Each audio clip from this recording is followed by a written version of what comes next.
Invasion. Bathing Mega City 1 in nuclear fire was but the first step in the Sov plan for total subjugation.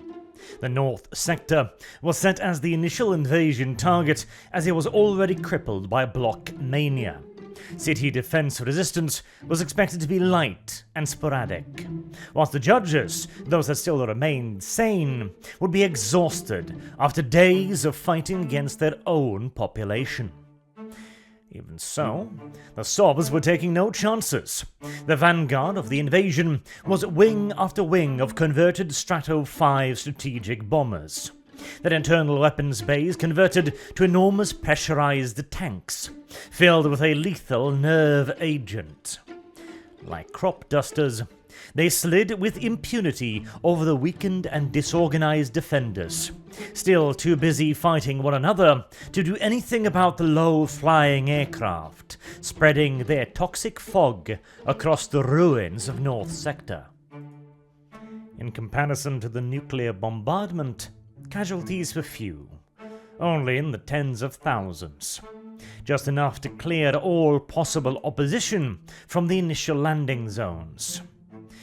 The area would remain somewhat hazardous to human life for a while, but that hardly mattered, as the leading edge of the Sov invasion would be its automated armored divisions, the heart of which would be Rad Sweepers.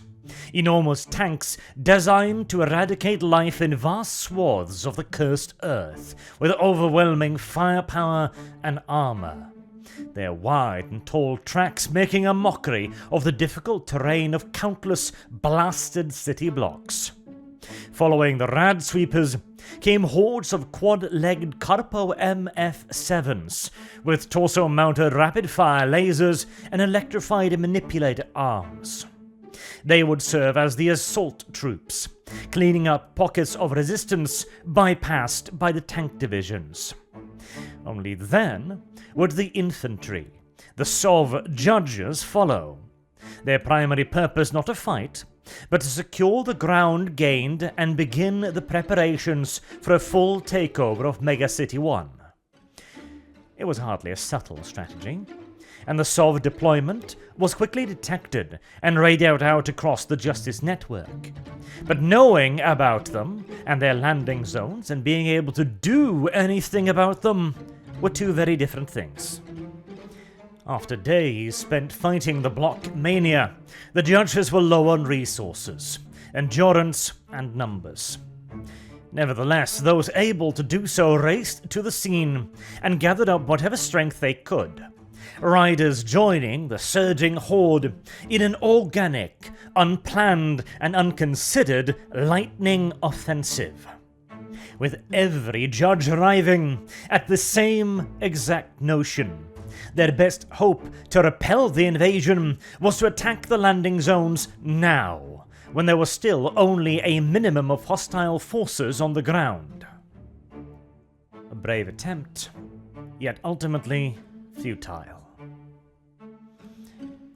Whilst the lawgivers' built-in cannons, set to maximum, could deal with the Rad Sweepers using volley fire, they had no protection to offer their riders, leaving the judges with no chance to weather the return fire.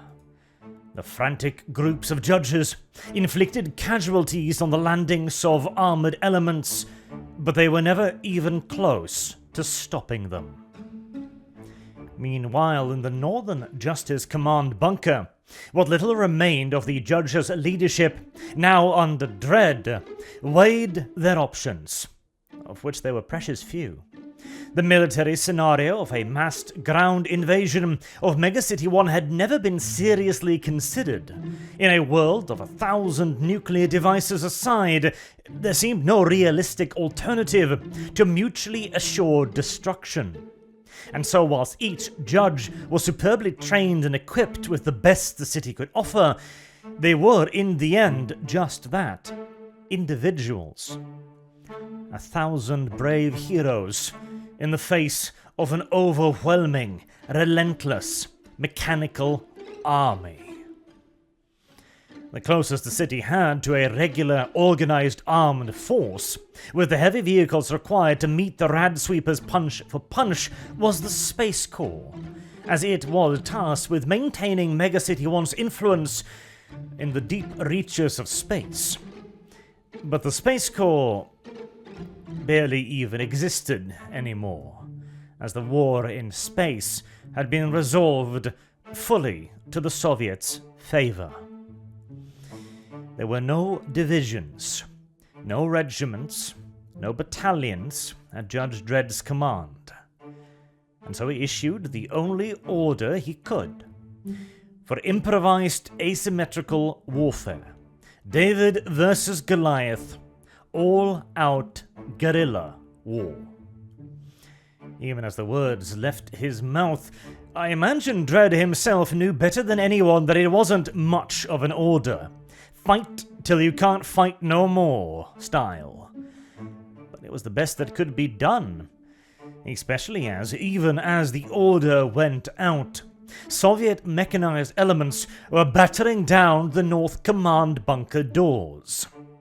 Getting pinned down here was death, and the remaining judges set up suicide squads to hold the tunnels and blast doors of the bunker, whilst Dredd led the rest out secret escape tunnels, taking the still unconscious form of Chief Judge Griffin with them. He would be loaded into a space shuttle and evacuated from one enemy to another, as it would turn out. But there really weren't all that many other areas to evacuate to, as Dredd and his ragtag detachment, primarily made up of technicians and headquarters personnel, would immediately race out to join the resistance whatever they could. And upon emerging from the command bunker, they were met with a rare but on the occasion heartening sight. The sky on fire. Now, that's rarely a cheery sight, but in this case it meant that the crew of the weather control station had regained some measure of control, and were set on making the Sovs fight through some really inclement weather. Now dealing with rapidly changing conditions, a blizzard at the moment, the Sov advance slowed, and as it moved out of its initial landing zones, they began to run into determined hostiles, the civilian populace, as even in the midst of the apocalypse, the virus that had caused it all was still driving the masses to heaving, violent excess, and the Sovs were no exception to their attentions. Just like the megacity judges, the Sovs judges soon found that their usual tactics were ineffective, and only mass extermination of the population would allow the armor to roll onwards. This decision, however, did not meet with War Marshal Kazan's approval. "What is the worth of a city without its people?" he exclaimed, as he sent the ground force commander to internment in the Rad wastes of Siberia, the third commander to meet that fate today.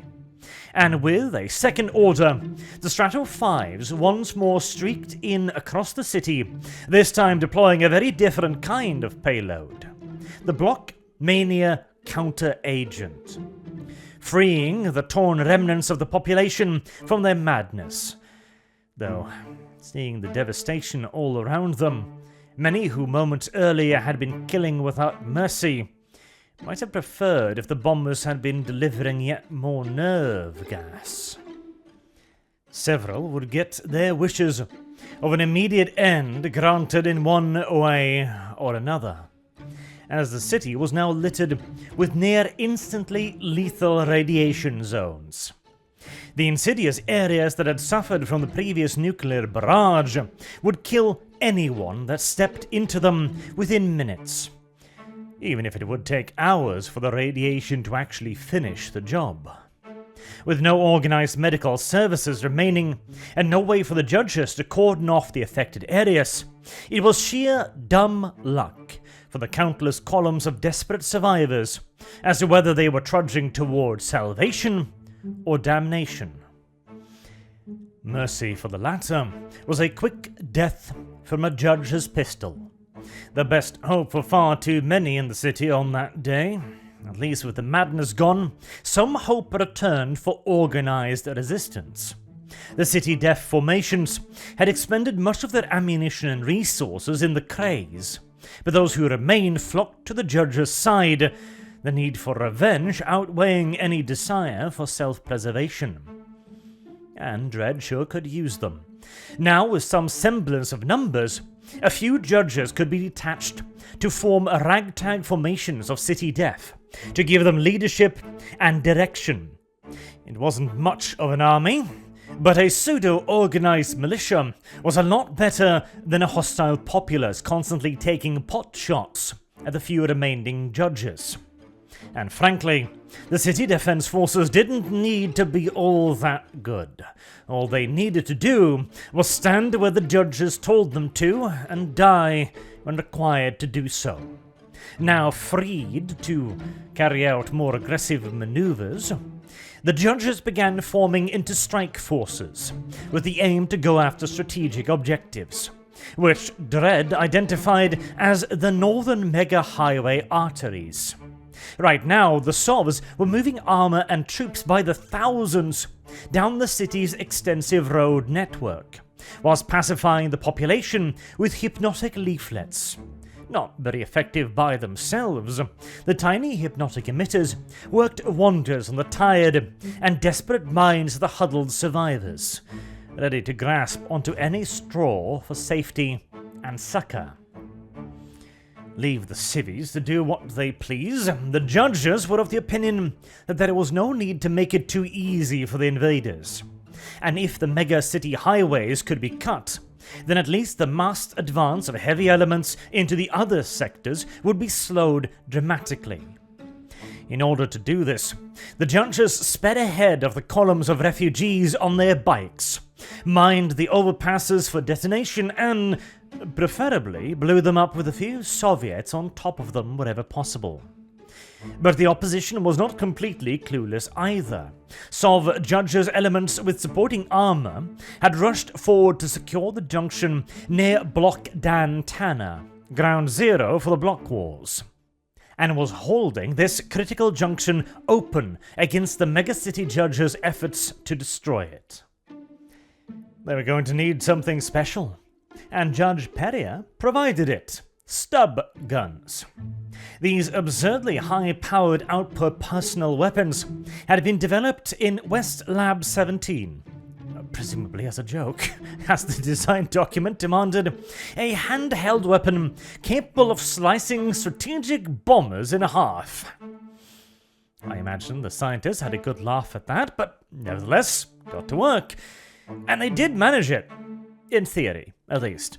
The lunatic power requirements, plus the demanded tiny size, resulted in a hyper-dense and unstable power pack. The energy output of a nuclear reactor, contained in a safety device the size and thickness of a teacup. No one had yet been found that hated their life enough to actually test one of these devices yet. But seeing as the situation was a pinch pressing, Dredd volunteered. It was a success. Even with the monstrous firepower of the stub guns, it was a desperate attempt indeed to cut the junction, requiring the heroic sacrifice of many judges' lives. But, pushing past the casualties, the small judge force succeeded just in time, as airborne Sov judges had been dropped in behind Dredd, as he was now the only remaining symbol of resistance in the city. His death was of paramount importance to the invader, and the failure to secure his head resulted in the fourth Soviet commander of the day facing dismissal from his posting, as Dredd and his remaining allies fled to the city bottom, where the Sovs were still rolling forward in an unceasing tide of armored might. Without the mega highway connections, their advance would slow drastically, as they would now have to invade one level of Mega City 1 at a time, working their way up from the bottom, instead of being able to use their numerous connections of the mega highways to assault all of them at once. That was scant comfort, however, for the hard-pressed defenders that were barely holding on in the face of the full force of the Soviet armies. They had, however, managed to stay put long enough for the second part of Dredd's trap to be set. Now pouring all of their troops into the city bottom, the Sovs were concentrated in a handful of areas. Streets covered hours before with concealed thermal charges. The ensuing firestorm reached temperatures high enough to melt even solid slabs of tank armor, and for the Sov infantry, there was no hope. The city had been saved for a few hours more at least, as the invader had to temporarily withdraw to replace their near-complete casualties of the first wave of the invasion. But there were plenty of reserves to call upon, and the next day repair works on highways had begun, with further airdropped elements securing the industrial machines as they reopened a path for the trundling tanks. It was now the fourth day since Dredd responded to the first block war call at Dantana, and his city had been near totally devastated. All retaliatory capabilities were now gone. Silos, satellites, and skunks all had been hunted down and annihilated to the last weapons station, which, unbeknownst to Dredd, was about to have consequences that would change the seemingly inevitable outcome of this war. In East Meg 1, after 24 hours, the Apocalypse Warp Shield died down. It had sucked up every speck of power in the city to fuel itself. And whilst it was in operation, all communication to the outside world was equally cut off. It was therefore with great relief that Chief Judge Bulgarin received the War Marshal's report that the remaining nukes and TADs of Megacity 1 had been neutralized, and that the invasion of the city was going as planned. But his relief turned to ashes in his mouth as he cheered, "We have victory!" And his War Marshal responded, "Victory, yes, but not your victory." As the guards in the command bunker unholstered their weapons and executed the Dictatoriate, the group of Soviet leaders that had started the war, leaving now War Marshal Kazan as the sole surviving leader of East Meg 1 after the tragic suicide of the Dictatoriate. And it would seem Kazan was now the leader of Megacity 1 as well. The Hall of Justice had fallen, and the defenders were forced into ever more desperate positions, having to conceal themselves in their own city and strike out against targets of opportunity, even the more petty ones, like collaborators and known traitors. Speaking of, someone familiar was on the television, Chief Judge Griffin, urging all resistance to stop and for the judges to surrender to their Sov friends. His transport was intercepted in orbit shortly after it was launched from Earth, as the skies was already then under complete control of East Meg. The newly minted Dictatoriate of One wasted no time in submitting the Chief Judge to mental invasion techniques, turning him into a loyal puppet and the best billboard that the Sovs could ever have wanted.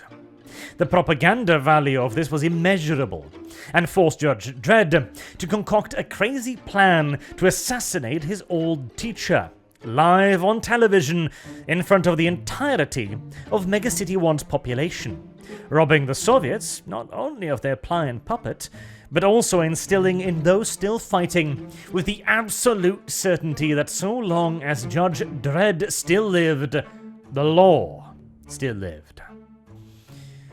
Although it was a close-run thing, Dredd had concocted a risky extraction plan. He was saved by his loyal robot companion, Walter, after shooting himself. Not a suicide, but rather an attempt to get the Sov judges to lower their guard around the apparent corpse. Dredd survived, however, by a literal millimeter, as the modified underpowered bullet he had used to shoot himself was stopped so close to his heart the two were actually touching. And still, there was no rest for the wicked. After emergency medical aid, Dredd still had one last crazy hand to play. One he wasn't even going to try to come back from. But it would allow him to extract the greatest possible measure of vengeance from the lawbreakers invading his city. Poring over a list of those still left alive, he sent out summons to 7 specially chosen judges, including the previous chief judge, Hershey, and the Merry Suicide Band was also joined by Judge Anderson from the Psi Division. Dredd didn't call her, but, well, she's a telepath, and she had heard Dredd's plan as well, to wipe out East Meg 1. Ambitious. Even by Dredd standards, a small squad against a megacity was long odds. But hey, what did he have to lose by not trying? His city? His life? Neither one appeared to be worth much at the moment, in ruins as they both were. Stealing a Strato 5, the forlorn hope of Mega City 1 travelled across the ocean to launch an infiltration assault on one of the known East Meg nuclear silos, with a dud nuclear missile as a diversion. With the Sov personnel suitably distracted, Dredd's strike team made their entrance, eliminating opposition swiftly without allowing the alarm to be raised.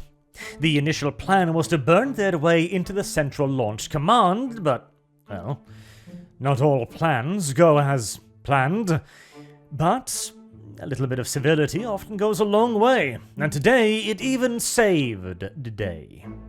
Having made entry, Psi Judge Anderson easily extracted the launch details from the head of the silo commander, and every nuclear weapon under his command soon sped towards East Meg 1 at point-blank range.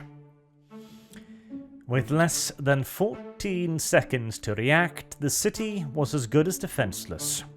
And so, with a flash, the Earth's population dropped once again by 500 million people, and created a brand new mega city-sized hole in the Earth's now much abused crust.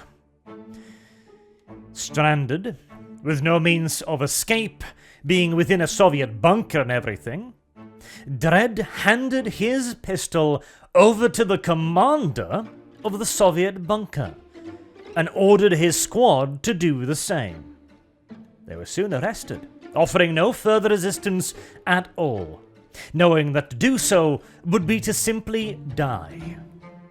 War Marshal Kazan is informed shortly thereafter that the bright flash of light he saw was his city, which had been his only for a few days, disappearing, and that Dredd, the architect of its annihilation, was in custody.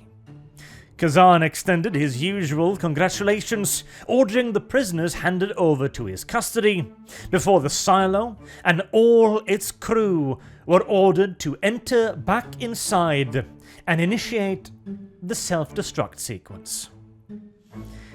Kazan had special plans for his hated enemy, and wanted to oversee their torture personally. One of the few highlights in the now newly city motherless command craft, as those generals who had not been sacked already had to report that their armies were losing ground in Megacity 1. The last surviving members of the Council of Five, Judge Magruder, leading a fierce counterattack against the Sov forces. With no further reinforcements and no hope of relief, and the destruction of everything they had ever known and loved spreading amongst their ranks, Sov morale understandably dropped. One general even suggested peace to see if they couldn't save some semblance of what remained of their people. He was shot for his troubles by Kazan personally. The war marshal's reign of terror reached new heights, and finally, something snaps. Kazan's previous second-in-command, Izaks, was demoted to cadet and forced to play a round of Russian roulette every day for his failures to hunt down and kill Judge Dredd. He entered the torture chamber where his quarry sat locked in torture chairs along with his team, and pressed a single button, stopping the electric torture currents flowing through Dredd and his squad.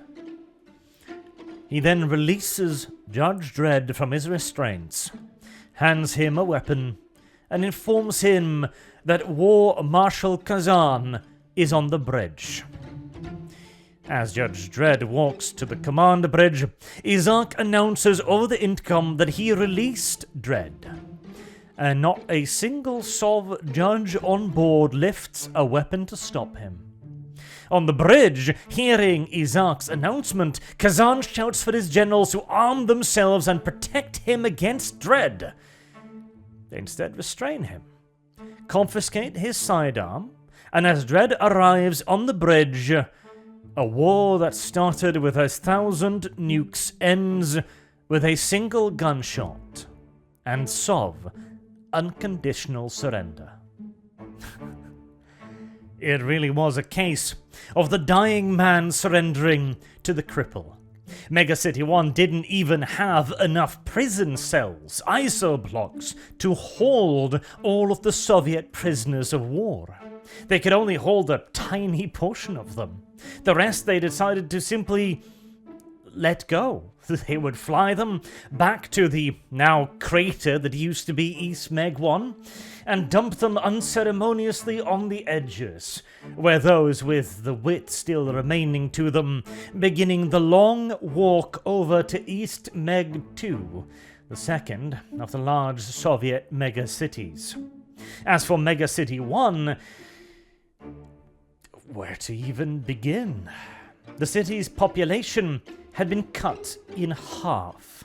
400 million people had died, and worse still, even more of the city had been left in abject ruins. Virtually all infrastructure was either damaged or outright destroyed. Medical services were inoperational. Firefighting services were non-existent. The weather control station was still out of commission. The judges themselves, now under the command of the newly appointed Chief Judge Magruder, their numbers were not enough to police even a single sector of what was the old city. And of course, any of Mega City's once deterrents were gone. The skunks were destroyed, the silos spent, the Space Corps annihilated. The only hope the city had that nobody would come to finish what East Meg 1 had started was that Judge Dredd's name had grown even larger still. The man had taken a squad and destroyed a city. Even the other two American megacities, Mega City 2 and Texas City, might not be willing to stand by and watch a second war begin on their doorstep, lest they, being far closer targets, become the targets of Judge Dredd's wrath, as they had, to the very end, refused to aid Mega City 1, choosing instead to use their time in an attempt to create their own apocalypse warp shield, an effort in which, they were not particularly successful.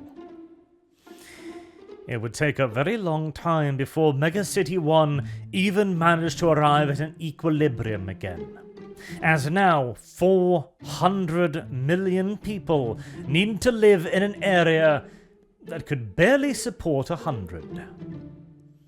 And for the heroes of the war, the respite would be brief indeed, as they were immediately set to work to re-establish some semblance of order in the blasted out and scattered ruins of Mega City 1. But at least the Apocalypse War was at an end. And surely nothing worse could possibly happen. Right? Until next time, I've been Arch. Thank you all very much for listening, and I hope to see you all again soon. Till then, have a good day.